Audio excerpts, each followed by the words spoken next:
Nah, di situ saya ketemu sama teman-teman dari seluruh pelosok Indonesia. Sebetulnya kekuatan dongeng itu pertama di ceritanya.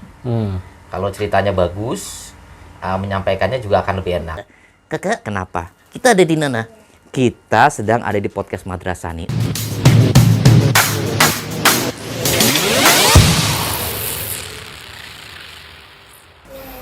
Assalamualaikum warahmatullahi wabarakatuh. Waalaikumsalam warahmatullahi wabarakatuh. Kembali lagi bertemu dengan saya Hamam Faizin di acara Madrasah Podcast. Kali ini kita kedatangan tamu yang sangat spesial. Beliau adalah Kak Tony.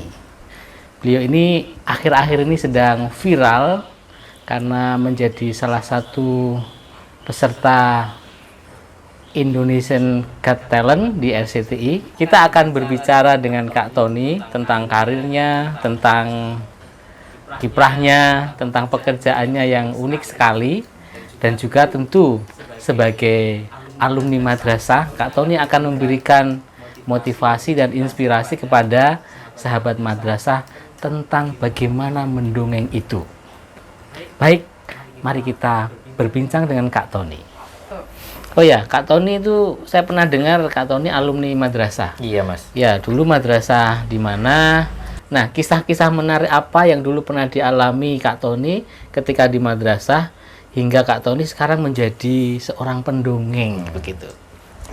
Iya, Mas. Dulu itu saya sekolah di Madrasah Tsanawiyah. Habis itu lanjut di Madrasah Aliyah di satu sekolah yang sama di Asdikiyah, Kebonjeruk, Jakarta. Nah, pengalamannya sih seru sih kalau sekolah madrasah itu, karena kan yang pertama itu mata pelajarannya itu lebih banyak daripada sekolah biasa. Tantangannya lebih banyak. Kebetulan madrasah saya ini di Asdikiyah ini kan berbasisnya pondok pesantren. Yeah. Jadi madrasahnya di dalam pondok pesantren. Nah, di situ saya ketemu sama teman-teman dari seluruh pelosok Indonesia. Bahkan ada yang dari Papua. Jadi manfaatnya sekarang itu kalau saya main kemana-mana, itu pasti ketemu teman. Oke. Entah itu alumni seangkatan, entah itu alumni di bawah saya, entah itu di atas saya. Jadi jalinan persaudaraannya kalau di madrasah itu Was, cukup ya. cukup kuat. Itu, Mas. Kalau di madrasah itu. Jadi meskipun waktu di madrasah juga dulu saya bukan termasuk anak yang rajin ya. Bukan termasuk anak yang rajin, bukan anak yang pinter. Anak yang nakal Anak berarti. yang nakal kemungkinan kayaknya. Nakalnya seperti apa? Suka kabur. Suka bolos, karena di kelas juga tidur, Mas. Karena kan di pondok itu kan, di Asdikiyah itu kan jam 3 itu harus sudah bangun kan, sudah tahajud. Jadi kadang di kelas kredit gitu tidurnya. Pas lagi gurunya belum datang, ustadzanya belum datang, kita tidur dulu. Begitu ustadznya masuk, kita masih lanjutin tidur. Kayak gitu sih. Mata pelajaran apa yang disuka ketika di madrasah? Dulu mata pelajaran yang waktu di madrasah yang paling saya suka tuh olahraga, Mas. Sama kesenian. Ada akidah halak, ada apa namanya, nahwu sorof, ada akidah akhlak dan lain sebagainya. Cuma yang paling seneng ya itu sih. Olahraga sama kesenian itu. Ya. Oke. Bahasa. Akhir-akhir ini saya sedang sibuk nih. Lagi sibuk untuk mempersiapkan penampilan-penampilan di Indonesia's Got Talent, Mas. Indonesian Got Talent. Ya, di SCTI itu. Mungkin banyak juga yang sudah lihat, lebih banyak juga yang belum lihat mungkin ya. Itu makanya saya kasih tahu di sini nih biar trending. Nah, menyiapkan itu dan tetap di luar itu juga saya aktivitasnya dongeng dan ngisi pelatihan buat guru-guru ataupun orang tua untuk mendongeng. Jadi sebetulnya mendongeng itu kan juga penting ya, karena bisa memberikan bonding antara orang tua dan anak. Bukan hanya orang tua sama anak, tapi juga guru sama muridnya. Tapi kalau misalkan guru itu menyampaikan mata pelajarannya, materi pelajarannya dengan bercerita, kan anak-anak lebih suka daripada dengan hanya membacakan atau memberikan PR dan lain sebagainya. Bagaimana Kak Tony menjelaskan ke orang lain bahwa dongeng itu penting dan perlu dipelajari begitu? Bagaimana tips-tips agar anak-anak itu suka mendongeng? Begitu? Sebetulnya kekuatan dongeng itu pertama di ceritanya. Kalau ceritanya bagus, menyampaikannya juga akan lebih enak. Yang kedua itu bagaimana delivery-nya, bagaimana menyampaikannya. Misalkan ke anak-anak yang usianya TK kan nggak bisa juga dengan cara lurus-lurus aja. Jadi harus ada bermain karakter tokoh, terus merubah-ubah suara dengan gimmick, speaking dan lain sebagainya.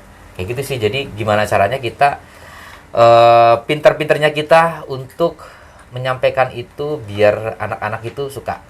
Karena dunianya anak-anak kan lebih ke verbal ya. Verbal. Jadi ketika misalkan ada adegan sedih, ada adegan senang, kayak gitu. Kalau orang yang dewasa nonton lebay. Tapi anak-anak senengnya kayak gitu emang. Jadi kita harus masuk juga ke dunia anak-anak. Harus berani malu lah. Oke.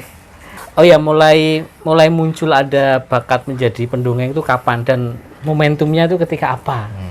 Ya. Sebetulnya saya nggak tahu saya punya bakat apa enggak ya. Punya bakat untuk berdongeng apa enggak. Sebetulnya awalnya saya tuh nggak begitu suka dengan anak-anak, Mas. Iya. 2004 lah, 2006 waktu gempa Jogja. Oke. Nah, saya tuh diajak sama teman-teman seni rupa untuk keliling dari pengungsian ke pengungsian. Iya. Hibur anak-anak. Nah, teman-teman seni rupa itu bikinin aku boneka. Boneka-boneka dari kayak kain-kain kacu gitu di boneka kayak gitu. Terus, "Ton, tolong mainin dong." Oke, tak mainin kan. Hibur anak-anak tuh. Setelah hibur anak dengan cerita dengan boneka kayak gitu, anak-anak diajarin sama teman-teman seni rupa buat bikin boneka-boneka dari barang-barang bekas yang ada di situ. Nah, dari situ ternyata asik juga ya dongeng anak-anak. Akhirnya dari situ ketagihan. Nggak sama anak teman-teman seni rupa lagi, saya ngajak yang lain juga biar makin banyak lagi, luas lagi. Saya ngajak yang lain juga. Kadang-kadang dari sekitar situ misalkan saya lihat ada kardusnya bawa sini. Anak-anak bawa sini tak bikinin kayak orang-orangan, terus cerita kayak gitu. Ya, kayak gitu-gitu sih awalnya tuh kayak gitu. Nggak tahu itu bakat atau enggak ya.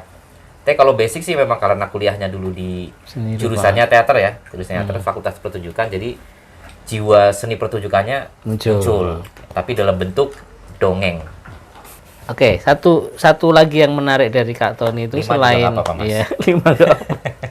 Yang menarik itu selain mendongeng juga menggunakan keahlian suara itu, ventriloque. Nah, ini mulai kapan nih menggunakan ventriloque, kemudian boneka juga? Kalau ventriloque itu saya mulai menggunakan ventriloque itu tahun 2011. Sebelumnya sih sudah sering lihat lewat video-video. Zaman dulu belum ada YouTube sih. Aku sering dikasih video sama teman itu, videonya Jeff Dunham, ventriloquist dari Amerika itu. Wah, keren banget, sama boneka, berdua doang sama boneka bisa asik banget nih, hidup gitu. Nah, dari situ kayaknya asik nih. Begitu masuk ke dongeng, fokus dongeng, lebih terbuka lagi melakukan ventriloque itu. Karena anak-anak justru lebih mudah dengan media boneka dan lebih suka. Kalau untuk orang dewasa, memang tantangannya adalah materi ya. Materinya disesuaikan dengan yang dewasa. Tapi kalau untuk anak-anak, kayak gitu anak-anak udah suka kan. Lihat wujud bonekanya aja udah suka lah. Cihuy, salam dulu buat teman-teman semuanya. Salam. Iya, salam. Caranya? Bilang begini, Assalamualaikum. Waalaikumsalam. Kamu yang salam. Wah, tuh. Iya, yang salam. Caranya? Bilang begini, teman-teman, Assalamualaikum. Waalaikumsalam. Kamu yang salam, Cihuy. Ayo. Oke yang salam. Iya, kamu yang salam. Oke yang salam. Assalamualaikum. Waalaikumsalam. Astagfirullahaladzim. Kenapa kakak? Assalamualaikum. Ikutin Kak Tony. Oke. Ikutin Kak Tony ya. Sekarang bilang Assalamualaikum. Waalaikumsalam. Astagfirullah. Kak, Kenapa? kan kalau ada yang salam harus dijawab. Iya, tapi maksudnya kamu yang salam, yang jawab teman-teman yang nonton. Oh gitu. Iya. Hilang dong dari tadi. Dari tadi Kak Tony udah bilang. Oke. Assalamualaikum.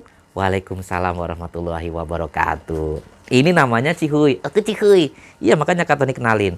Aku Cihuy dan ini. Kak Tony. Iya, Kak Tony adalah kembaran aku. Kok Kak Tony kembaran kamu? Kak Tony kan manusia, kamu bukan. Oh iya ya. Kak Tony ganteng. Iya. Aku juga ganteng. Kita sama-sama ganteng. Tapi gantengnya beda. Oh iya.